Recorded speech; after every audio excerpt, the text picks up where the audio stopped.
자, 12주차 두 번째 시간입니다. 첫 번째 시간에서는 이제 디파스칼리 휘튼 모형의 즉 4분면 모형의 2, 4분면 설명을 드렸습니다. 이제는 이제 3, 4분면을 설명을 드려야 되는데요. 3, 4분면은 이제 자산 시장에서 신규 공급이 어떻게 이루어지는지를 이제 나타낸다라고 생각을 하시면 좋을 듯 싶습니다. 그래서 신축을 통해 가지고 이제 건물이 오피스 빌딩이 신규로 공급이 이루어질 텐데요. 그 신규 공급량을 C라고 좀 약칭했습니다. 그래서 C라고 하는 거 컨스트럭션 앞자 따가지고 C라고 표현을 했다라고 생각하시면 좋을 듯 싶고요. 신규 공급량은 결국 이제 자산 가격에 영향을 받고요. 그 다음에 그 오피스 빌딩을 만들어내면 이제 여러 가지 생산 요소들이 투입이 돼야 되겠죠. 그래서 그 생산 요소의 가격에 또 영향을 받고, 그 다음에 오피스 빌딩 건물을 갖다가 공급하려고 신축을 하려고 하면은 그 공급과 관련된 여러 가지 규제들이 있습니다. 그래서 그런 규제 변수들에 의해서 영향을 받는다라고 생각을 해볼 수 있습니다. 어찌됐든 신규 공급은 이제 건설업자들, 부동산 개발업자들이 하겠죠. 그래서 부동산 개발업자들이 이윤을 극대화하는 그런 행동을 통해 그런 행위를 통해 가지고 이제 결정이 된다라고 생각해 볼 수 있는데요. 자산 가격이 주어지면은 개발업자들은 한계 비용이 그 자산 가격과 같아지는 수준만큼 공급량을 결정을 하게 됩니다. 그래서 우리 전에 이제 잠깐 하다가 조금 말았는데요. 근데 그 앞에서 보시면은 완전 경쟁 시장에서는 가격과 한계 비용이 일치할 때, 그러니까 개별 공급자들 입장에서는, 개별 기업의 입장에서는 가격이 주어진 걸로 받아들일 수밖에 없거든요. 여기서도 그 건설 시장 또는 건물을 신축하는, 오피스 빌딩을 신축하는 개발업자 입장에서는 자산 가격이 주어진 걸로 이제 받아들일 수밖에 없습니다. 그래서 그 자산 가격하고 그다음에 건물을 조금씩 추가해가지고 만든다. 좀 말이 좀 그렇긴 하지만은 건물을 만들 때 추가적인 비용하고 같아지는 수준만큼 건물을 만들어낸다. 즉 공급량을 결정한다라고 생각해 볼 수 있습니다. 그래서 73페이지에 보시면은 73쪽에 보시면은 식 4-4가 나오는데요. 좌변에 있는 C가 아까도 말씀드렸듯이 신규 공급량이다라고 생각하시면 되고요. 신규 공급량은 어떻게 결정이 되느냐라고 했을 때 잘 모릅니다. 그래서 F라고 표현을 해놨는데 함수 F 펑션 앞서 따가지고 F라고 했다라고 생각하시고요. 그 다음에 들어가 있는 게 자산 가격, 그 다음에 X라고 하는 것은 토지나 건자재 등의 생산 요소 가격도 포함을 하고요. 규제 변수들까지 다 포함을 하는 그런 변수이다라고 생각을 하시면 좋겠습니다. 그래서 C는 FPX로 이제 표현을 할 수 있습니다. 간단하게 다시 우리말로 번역하면은 신규 공급량은 자산 가격 P와 그리고 생산 요소 가격 또 그다음에 규제 등의 변수를 나타내주는 X에 따라서 결정이 된다라고 생각을 하시면 좋을 듯 싶습니다. 근데 여기서 생산 요소 가격이나 규제를 나타내주는 게 X라고 하는 변수인데요. 생산 요소 가격이 상승한다라고 하면 그만큼 비용이 증가를 하게 되거든요. 그러면은 가격이 주어져 있다라고 했을 때, 자산 가격이 주어져 있다라고 했을 때 비용이 예전보다 더 커진다라고 하면은 아무래도 공급량을 좀 줄일 수밖에 없습니다. 그 다음에 규제가 강해진다라고 하면 그때도 이제 신규 공급량이 줄어들 수밖에 없죠. 그래서 X라는 변수는 생산 요소의 가격 그리고 규제 이런 것 나타내주는 변수인데, 그 X라는 변수가 증가하면 신규 공급량이 좀 위축된다, 줄어든다. 그래서 그 두 놈은 신규 공급량과 X라는 변수는 서로 반대 방향으로 움직인다. 이런 거 이제 한번 생각을 해보시면 좋을 듯 싶습니다. 그 다음에 또 하나 생각해 볼 수 있는 게 이제 공급량이 증가하면 증가할수록 한계 비용, 그러니까 추가적인 비용이 점점 더 증가를 합니다. 그래서 한계 비용은 체증한다라고 보통 얘기를 하거든요. 그래서 일반적인 공급 곡선 보면은 우상향하는데 약간 뭐라 할까요? 횡축에 대해서 볼록한 형태를 취합니다. 그래서 이제 이렇게 증가하는 형태로다가 나타나죠. 그래서 그게 이제 한계 비용이 체증하는 현상을 표현하기 위해서 그렇게 이제 우상향하는 그 공급 곡선을 보통 그리거든요. 그래서 마찬가지로 여기서도 공급량이 증가할수록 한계 비용은 점점 더 증가한다라고 해서 체증한다라고 얘기를 합니다. 그렇기 때문에 자산 가격과 신규 공급량의 관계를 나타내주는 신규 공급 곡선은 정의 기울기를 갖는다라고 생각을 해볼 수 있습니다. 그래서 그냥 간단하게 생각하셔서 공급량이 증가하면 그러니까 자산 가격이 자산 가격이 높으면 높을수록 신규 공급량은 더 커진다. 뭐 이렇게 간단하게 생각을 하시면은 좋을 듯 싶습니다. 그래서 그 73쪽에 가운데 있는 그림을 보시면은 자산 가격이 P0로 주어지면은 그 C equal FPX라고 하는 직선이 있는데요. 그 직선 쭉 따라 그 자산 가격 P0에서 쭉 따라 올라가 가지고 직선에 대응하는 신규 공급량이 C0가 됩니다. 그래서 자산 가격이 P0로 주어지면 신규 공급량은 C0로 결정된다라고 하는 걸 그 73쪽에 있는 3, 4분면을 나타내주는 직선, 3, 4분면을 나타내주는 그림에서 찾아볼 수 있습니다. 다시 한번 말씀드리면은 그 C는 FPX라고 하는 거 외에 우상향하는 형태를 취하고 있느냐라고 했을 때 자산 가격이 상승하면 상승할수록 자산 가격이 오르면 오를수록 자산 가격이 높으면 높을수록 그만큼 신규 공급량이 더 커지기 때문에 자산 가격과 자산 가격 P와 신규 공급량 C는 같은 방향으로 움직인다. 그래서 같은 방향으로 움직이면 우상향하는 형태로 이제 나타나게 되죠. 그러면 이제 거기서 자산 가격 P는 내생 변수인데요. 그리고 이제 신규 공급량 C도 내생 변수인데요. 외생 변수가 하나 있죠. 뭐냐면은 X라고 하는 변수가 외생 변수입니다. 그래서 아까 X는 생산 요소의 가격 그리고 이제 규제를 나타내주는 변수다라고 했죠. 그래서 그 외생 변수인 외생 변수인 그 X라고 하는 변수가 증가하면, 다시 말해서 요소 가격이 상승하거나 아니면 규제가 강화된다라고 하면 그때는 어떻게 되느냐? 주어진 자산 가격에서 이제 규제가 강화됐다든지 요소 가격이 상승을 했기 때문에 신규 공급량이 감소를 할 수밖에 없습니다. 그러니까 그 C는 FPX라고 하는 직선이 아래쪽으로 이동을 합니다. 엄밀하게는 아래쪽으로 이동합니다. 근데 이 경우는 아래쪽으로 이동하는 게 뭐하고 같으냐면은 오른쪽으로 이동하는 것하고 같죠. 그래서 여기서 생각하실 때 생산 요소 가격 또는 그 규제를 나타내주는 변수 X가 증가한다. 즉 생산 요소 가격이 상승하거나 아니면 규제가 강화된다라고 하면 그때는 자산 가격 P와 신규 공급량 C의 관계를 나타내주는 C는 FPX 그 직선이 오른쪽으로 이동한다. 이렇게 이제 생각을 하시면 좋을 듯 싶습니다. 그러면은 자산 가격이 P0일 때 예전에는 신규 공급량이 C0였는데요. 근데 이제 규제가 강화된다 또는 생산 요소 가격이 상승한다라고 하면 자산 가격이 P0여도 신규 공급량이 C1으로다가 감소한다라고 하는 걸 이 그림 가지고 살펴볼 수 있습니다. 자, 이걸 좀 이제 다른 식으로 해석을 할 수가 있습니다. 그래서 다른 식으로 이제 해석을 해보면 자산 가격과 신규 공급량의 관계는 그 신규 공급되는 부동산의 가격 P와 자산 가격 P와 그 다음에 건물 신축에 소요되는 비용 그걸 갖다 이제 FC라고 한번 해보자고요. 그래서 스몰 FC 해가지고 요거는 이제 신규 공급량 C에 따라 가지고 아까도 말씀드렸듯이 신규 공급량이 증가하면 어떻게 된다고요? 추가적인 비용이 이제 점점 더 증가하는 그런 게 나타나죠. 그래서 자산 가격과 그 추가적인 비용, 한계 비용이 일치할 때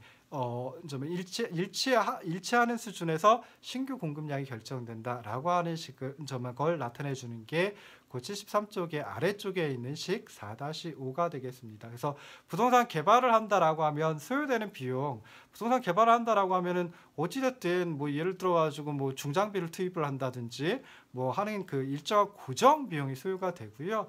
그리고 나서 신규 공급량이 증가하면 그거에 따라서 추가되는 비용이 점점 더 증가를 하게 됩니다. 그래서 보시면은 그 그림 73쪽에 있는 그림에서 보시면은 가격이 어느 정도 수준에 이를 때까지는 신규 공급량이 제로이거든요. 그래서 왜 그러느냐? 그만큼이 바로 뭐냐면은 고정적으로 소요되는 비용이다라고 생각을 하시면 됩니다. 그리고 고정적으로 소요되는 비용 만큼 가격이 주어지고 그리고 나서도 자산 가격이 조금 더 높아진다라고 하면 그때서야 비로소 신규 공급량이 그러니까 추가적인 비용을 들여가지고 신규 공급을 한다. 이렇게 이제 생각을 하시면 좋을 듯 싶습니다. 그래서 73쪽에 있는 그림을 보시면은 원점에서 출발하는 우상향하는 직선이 아니라요. 약간 오른쪽으로 즉 다시 말해서 횡축과 만나는 횡축 자산가격과 만나는 그런 형태의 직선이 되는 이유가 바로 그만큼 그 원점에서 횡축과 만나는 점 C는 FPX라고 하는 직선이 횡축과 만나는 그만큼이 바로 이제 고정 비용에 해당이 된다라고 생각을 하시면 좋을 듯 싶습니다. 그래서 일정한 고정 비용이 소요가 되고요. 그다음에 신규 공급량이 증가할수록 비용이 증가하기 때문에 FC라고 하는 놈은 즉 다시 말해서 그 비용이라고 또는 한계 비용이라고 하는 것은 이제 C 신규 공급량에 대해서 정의 기울기를 갖는다. 그래서 그놈을 또 이제 표현한 게 바로 73쪽에 있는 중간에 있는 그림이다라고 생각을 하셔도 무방할 듯 싶습니다. 그래서 이제 요 그 신규 공급을 나타내주는 직선, 근데 뭐 저는 그 항상 곡선이 입에 익어가지고요. 그 C는 FPX라고 하는 그 곡선, 그게 이제 어떤 모양을 취할런지 이것도 이제 한번 생각해 봐야 됩니다. 그래서 거의 동일한 건설 비용 수준에서도 얼마든지 신규 공급이 가능하다. 즉 탄력적으로 공급이 가능하다라고 하면 그때는 P는 FC 곡선 또는 C는 FPX 나타내주는 곡선이 수직선에 가까워지고요. 그 다음에 뭐 건설 공정에 장애가 있다든지 용지가 부족하다든지 개발 과정에 어떤 장애 요소들이 존재한다라고 하면은 그때는 동일한 건설 비용이 들어간다라고 하더라도 뭐 신규로 공급하는 게 확 늘어난다든지 하지는 않게 되겠죠. 좀 비탄력적으로 공급이 이루어집니다. 그래서 그럴 때는 P는 FC 나타내주는 곡선 또는 C는 FPX를 나타내주는 곡선이 수평선에 가까워지는 그런 형태를 보입니다. 그래서 여기서 이제 살펴볼 거 한 네 가지 정도를 갖다 이제 한번 생각해 보시면 좋을 듯 싶은데요. 3, 4분면 가지고 생각해 보실 때요. 첫 번째 3, 4분면은 신축을 통한 건물의 신규 공급을 나타내 준다. 그래서 C는 FPX라고 하는 걸 갖다가 이제 3, 4분면에다 표현을 해준다라고 생각을 하시면 되고요. 요 C는 FPX라고 하는 곡선 또는 P는 FC라고 하는 스몰 FC라고 하는 요 곡선은 우상향하는 직선의 형태를 취하고 있다라고 하는 거 기억해 두시면 두 번째로 기억해 두시면 좋을 듯 싶습니다. 근데 좀 전에 말씀드렸듯이 어떤 모양이냐 원점에서 출발하는 직선이 아니라 횡축에서부터 출발하는 우상향하는 직선이다라고 생각하시면 좋을 듯 싶고요. 세 번째로 이 3, 4분면에서 외생 변수인 X, 아까 생산 요소의 가격 또는 규제를 나타내주는 X라는 변수가 상승한다, 즉 생산 요소 가격이 상승한다든지 규제가 강화된다라고 하면 그때는 C는 FPX를 나타내주는 곡선이 우측으로, 정확하게는 아래쪽으로 이동한다, 우측으로 이동한다라고 생각하시면 되고요. 그 다음에 탄력적일수록 수직선에 가깝고 보통 탄력적이면 수평선에 가까워지는 게 경작의 통례거든요. 근데 여기서는 탄력적이면 수직선에 가까워지고 그다음에 비탄력적이면 수평선에 가까워진다라고 하는 걸 생각을 하시면 좋을 듯 싶습니다. 자, 이제 마지막으로 4, 4분면을 갖다 이제 표현을 해야 되는데요. 4, 4분면 표현하기 전에 다시 좀 전에 이렇게 해가지고 3, 4분면을 표현을 했는데요. 3, 4분면에 횡축에 들어가는 게 횡축 가로축에 들어가는 게 뭐냐면 자산 가격이고요. 그 다음에 종축에 들어가 있는 게 신규 공급량 C였습니다. 얘가 신규 공급량 C고요. 얘가 자산 가격이었습니다. 근데 이놈을 갖다가 지금 1, 4분면에 그려놨는데요. 이 놈을 3, 4분면으로 움직여야 되거든요. 그러려면 원점을 축으로 해가지고 왼쪽으로 90도가 아니라 한 번 더 해서 180도를 돌려주면은 됩니다. 그럼 종축에 뭐가 들어가냐? 요 축에 뭐가 들어가냐면은 신규 공급량이 들어가는 거고요. C가 들어가는 거고요. 요 축이 이제 자산 가격 P가 됩니다. 그래서 원래는 이렇게 있을 때는 횡축에서 출발하는 그 우하향하는 직선의 형태로 C는 FPX 곡선 또는 P는 FC 곡선이 이제 나타났었는데 요렇게 나타났었는데요. 요렇게 된다라고 하면은 그때는 요렇게 이제 표현이 되겠죠. 그래서 요런 식으로 이제 나타난다라고 생각하시면 되고요. 오른쪽으로 이동한다. 여기서는 왼쪽으로 이동합니다. 그러니까 요속 가격 또는 그 요속 가격의 상승 또는 규제의 강화를 나타내주는 x라는 변수가 증가한다라고 하면 상승한다라고 하면 그때는 저 c는 fpx 곡선이 아까 1사분면에다 나왔을 때는 여기서 이쪽으로 이동했는데요. 이렇게 돼 있다라고 하면 그때는 이런 모양에서 이렇게 좌측으로 이동한다라고 하는 거 기억을 해주시면 좋을 듯 싶습니다. 그래서 이렇게 계속 돌리고 하는 이유는 나중에 4개의 분면, 1사분면서부터 4사분면까지 4개의 4분면에 하나하나씩 다 놓게 되거든요. 그래서 그럴 때 이제 생각을 해서 미리 말씀을 드렸습니다. 자, 마지막 4사분면입니다. 4사분면은 이제 공간 재고의 조정을 나타내 주는데요. 엄밀하게는 장기에 있어서 공간 재고가 그냥 쭉 유지되는 공간 재고의 양이 그냥 t기에도 t 플러스 1기에도 t 플러스 2기에도 쭉 계속 이어지는 계속 유지되는 그런 상황을 갖다가 이제 나타내 줍니다. 그래서 부동산 공간의 재고는 단기적으로는 고정되어 있죠. 그런데 시간이 흐르면은 이게 움직이게 됩니다. 공간 재고의 양이 바뀌게 됩니다. 그래서 좀 전에 3, 4분면에서 건설 시장에서 신규 공급이 이루어진다라고 하면 자산 시장에서 신규 공급이 이루어진다라고 하면은 그때는 이제 공간 재고가 증가를 하게 되는 거죠. 그런데 이제 기존에 있던 공간 재고 중에, 그러니까 기존에 있던 오피스 빌딩 중에 조금 오래돼 가지고 감가상각이 이루어지고 그러다가 어느 순간에 이제 멸실이 되는 경우도 있습니다. 그래서 뭐 어느 순간에 그러니까 몇 년이 지나 가지고 멸실이 이루어질런지는 모르겠지만은 그걸 그때 가가지고 한꺼번에 비용으로 떨어버린다라고 하면 힘들거든요. 그래서 매 년마다 이제 감가상각비라고 하는 걸 통해 가지고 조금씩 떨어냅니다. 그리고 실제로 자산의 가치도 어떻게 보면은 해가 가면 갈수록 점점 더 떨어지죠. 그래서 그 떨어지는 그 부분, 그걸 갖다 이제 감가상각이다라고 얘기를 하는데요. 뭐 매년 보면 그 감가상각되는 비율만큼 어떤 기존에 있던 재고가, 기존에 있던 건물이 사라진다, 멸실된다, 뭐 이렇게도 생각을 해볼 수 있습니다. 그래서 부동산 공간의 재고는 단기적으로는 고정되어 있지만 장기적으로는 변화가 되는데 일단 신규 공급량이 증가하면 그러면은 공간 재고도 증가를 하게 되고요. 그 다음에 기존에 있던 그 재고에서 감가상각이 이루어진다, 멸실이 이루어진다라고 하면 공간 재고가 감소한다라고 생각해 볼 수 있습니다. 그래서 이걸 식으로 한번 만들어 가지고 조금 더 편하게 이제 설명을 해보려고 하는데요.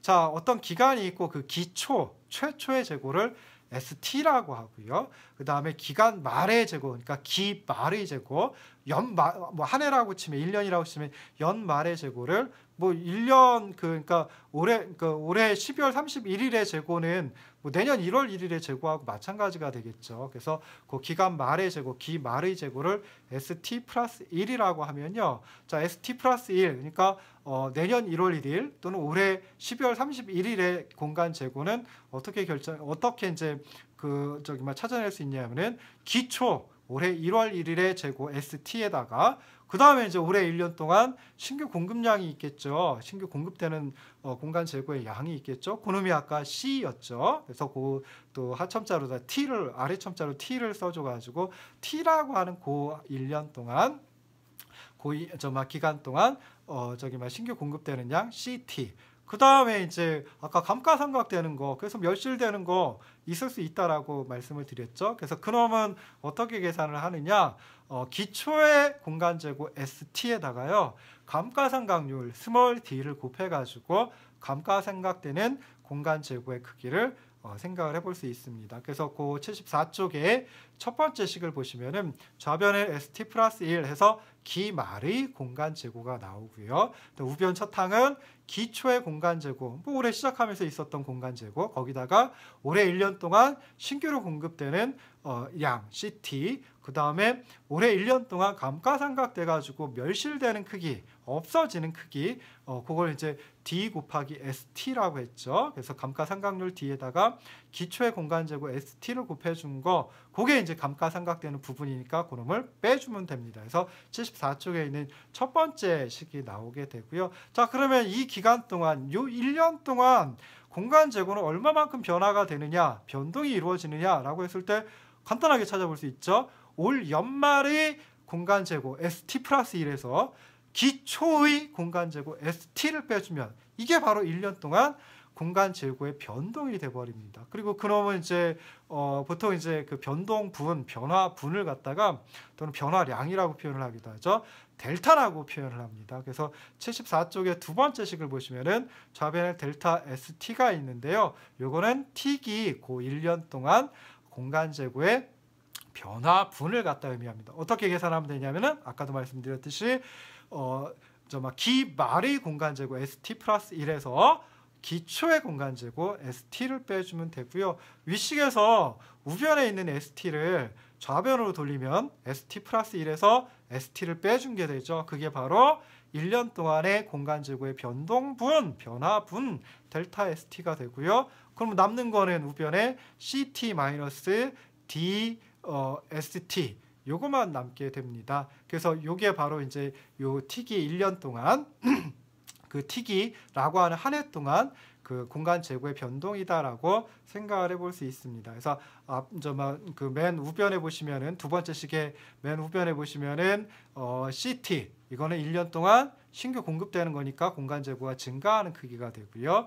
두 번째 항 D 곱하기 ST 요거는 1년 동안 감가상각돼 가지고 멸실되는 거, 그러니까 공간 재고가 그만큼 줄어드는 게 되죠. 그래서 그걸 빼주면은 바로 이제 요 1년 동안 T기라고 하는 요 1년 동안 공간 재고의 변동분이 된다라고 생각해 볼 수 있습니다. 자, 이제 장기적인 균형을 한번 생각을 해볼 건데요.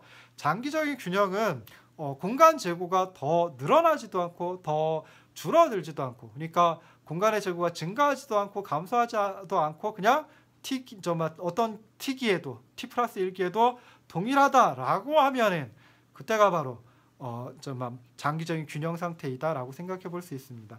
경제학에서는 이런 상태를 갖다 균재 상태, 스테디 스테이트 상태, 스테디 스테이트라고 얘기를 합니다. 스테디 쭉, 그다음에 스테이트 그 상태. 그래서 쭉 이어지는, 그러니까 쭉 그대로 가는 상태라고 해서 이제 스테디 스테이트, 우리말로 균재 상태, 그리고 이제 이 상태는 장기적인 균형을 나타내주는 상태이다라고 생각하시면 좋겠습니다. 그래서 장기 균형, 균재 상태에서는 재고의 변동이 없어야 됩니다. 그러니까 기초의 공간 재고나 기말의 공간 재고나 같아야 된다라고 생각을 해볼 수 있죠. 그래서 이럴 때는 공간의 신규 공급량 CT하고 그리고 감가상각되는 양 D 곱하기 ST라고 하는 이 둘이 일치하게 되면, 그러니까 신규 공급해가지고 공간 재고가 늘어나는 크기하고 그다음 멸실돼가지고 공간 재고가 감소되는 크기하고 이 둘이 같다라고 하면 그때는 이제 공간 재고가 변동이 없는 상태, 즉 장기 균형 상태 또는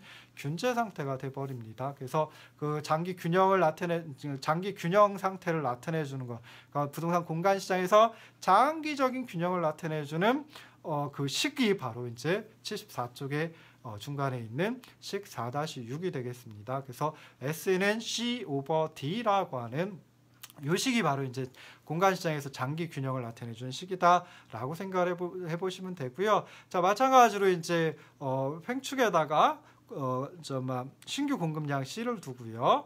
74쪽의 아래쪽 그림을 보시면 횡축에다 신규 공급량 C를 두고요. 그 다음에 종축에다가 공간 재고량 S를 갖다 이제 두고 생각을 해보면요. 자, 그러면 이제 그 중간에 S는 C 오버 D라고 하는 직선을 그릴 수 있죠. 즉 다시 말해서 신규 공급량과 공간 재고의 양의 관계를 나타내주는 식이 S는 C 오버 D이기 때문에 그거 보시면은 당연히 그 원점에서 출발하죠. 그리고 기울기가 1 오버 D 또는 D분의 1인 그런 기울기를 갖게 됩니다. 그래서 그렇게 이제 S는 C 오버 D라고 하는 곡선을, 직선이죠. 원점에서 출발하는 직선, 방사선인데요. 그 곡선을 갖다가 표시를 할 수가 있습니다. 그래서 이 경우 보면은 신규 공급량이 C제로이다라고 하면 장기 균형 상태에서의 공간 재고량은 얼마냐? S0이다 라고 그 그림에서 74쪽 아래 그림에서 생각을 해볼 수 있습니다. 자, 그런데 여기서도 외생 변수가 하나 있죠. 어떤 게 외생 변수냐면은 감가상각률이라고 하는 것, D라고 하는 게 외생 변수입니다. 그래서 이 모형 바깥에서 결정이 돼가지고 이 모형 속으로 주어지는 그런 외생 변수라고 생각해 볼 수 있는데요. 감가상각률이 상승한다라고 하면, 그러니까 스몰 d가 상승을 하는 거죠. 그러면은 기울기는 요 좀 전에 그 74쪽의 아래 그림에서 S는 C 오버 D라고 하는 요 그 신규 공급량과 공간 재고의 관계 나타내주는 그 직선의 기울기는 D분의 1이었거든요. 근데 감가상각률 D가 분모에 있는 D가 상승한다라고 하면 기울기 D분의 1은 감소를 하게 되겠죠. 그래서 D분의 1 기울기가 감소하니까 어떻게 되느냐? 원점을 축으로 해가지고 오른쪽으로 회전 이동한다. 그래서 감가상각률이 D에서 D'으로 상승한다라고 하면은 신규 공급량과 공간 재고의 관계를 나타내주는 S는 C 오버 D라고 하는 직선이 오른쪽으로 이동을 하게 됩니다. 그래서 이렇게 해가지고 생각해 보시면은 요 4사분면도 한 크게 세 가지 정도 꼭 기억을 하시면 좋을 듯 싶은데요.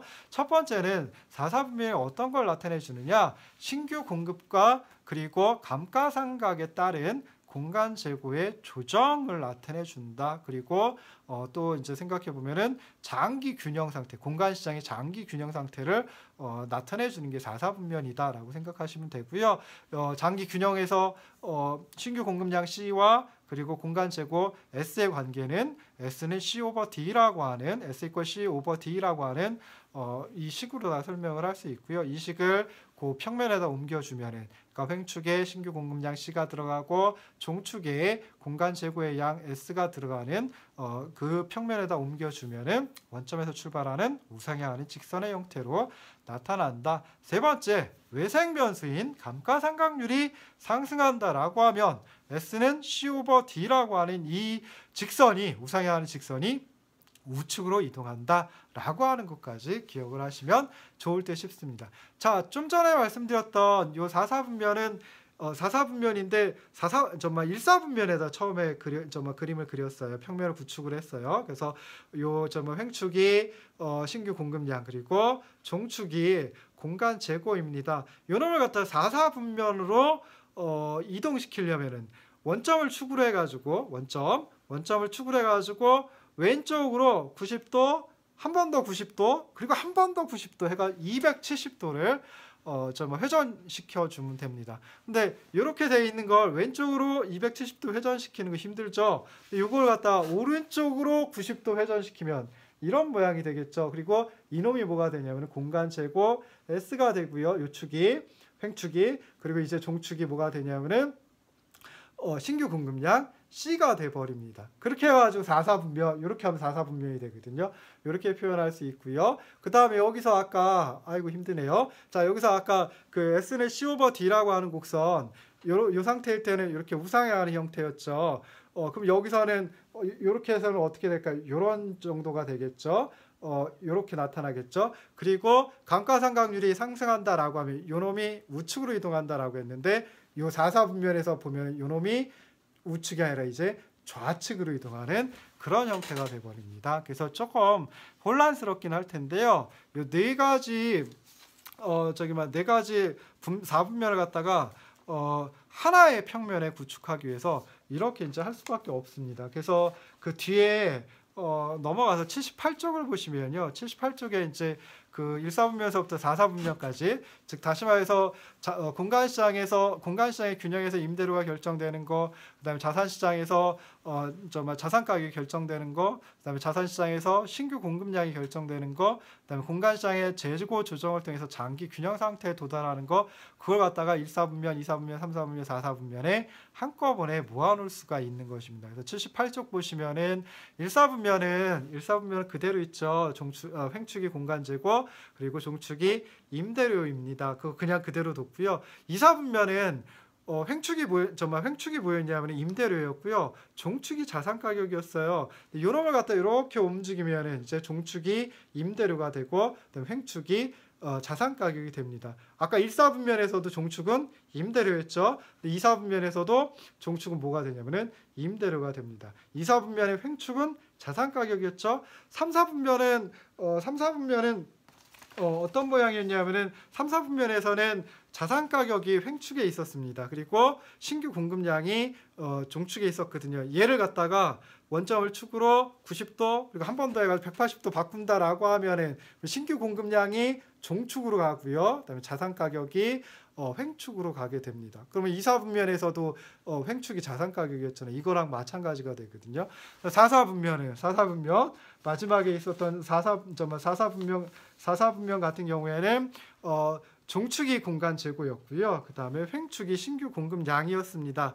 이놈을 갖다가 원점을 축을 해서 오른쪽으로 회전 이동시키면은 횡축이 공간 재고가 되고 그 다음에 종축이 뭐가 되냐면은 신규 공급량이 되죠. 3, 4분면에서 신규 공급량이 종축에 있었죠. 그다음에 1, 4분면에서는 공간 재고가 횡축에 있었습니다. 그래서 이렇게 해가지고 축을 다 맞출 수가 있는 거예요.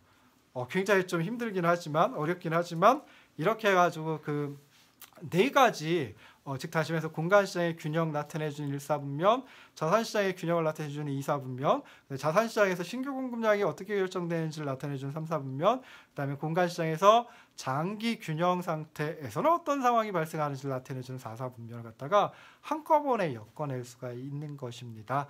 자, 오늘은 이제 디파스켈 휘트 모형의 2사분면, 3사분면, 4사분면을 한번 살펴봤습니다. 자, 이제 다음 주차 13주차에서는 그 1사분면서부터 4사분면까지 한꺼번에 그 4분면에다가 다 옮겨 놓고요. 그리고 나서 이제 외생 변수가 변화했을 때 아까 1사분면에서 외생 변수가 지역 경제 변수 E가 외생 변수였고요. 2사분면에서는 그 자본환원율 I가 외생 변수였고요. 3사분면에서는 그 생산유속 가격 또는 규제를 나타내주는 X라는 변수가 외생 변수였고 마지막 4사분면에서는 감가상각률 D가 외생 변수였습니다. 그래서 이런 외생 변수들이 변화한다. 외생 변수들 중에 하나가 변화한다. 라고 하면은 그때는 정말 장기적으로 봤을 때 어떤 상태로 도달하게 될까? 즉 임대료는 장기적으로 장기 균형 상태에서 임대료는 어떻게 결정이 되고 어떤 수준에서 결정이 되고 자산 가격도 어떤 수준에서 결정이 되고 그다음에 신규 공급량 어떤 수준에서 결정이 되는지 이것들을 갖다가 이제 그리고 공간 재고 장기 균형 상태에서 공간 재고 어떻게 결정이 되는지 이 내생 변수 네 가지가 어떻게 변화하는지를 갖다가 한꺼번에 살펴보려고 합니다. 굉장히 좀 복잡할 것 같은데요. 근데 의외로 팁 하나만 있으면은 굉장히 간단하게 풀어낼 수 있습니다. 그래서 너무 어려워하지 마시고요. 저 13주차에 만나 뵙도록 하겠습니다. 오늘 고생하셨습니다.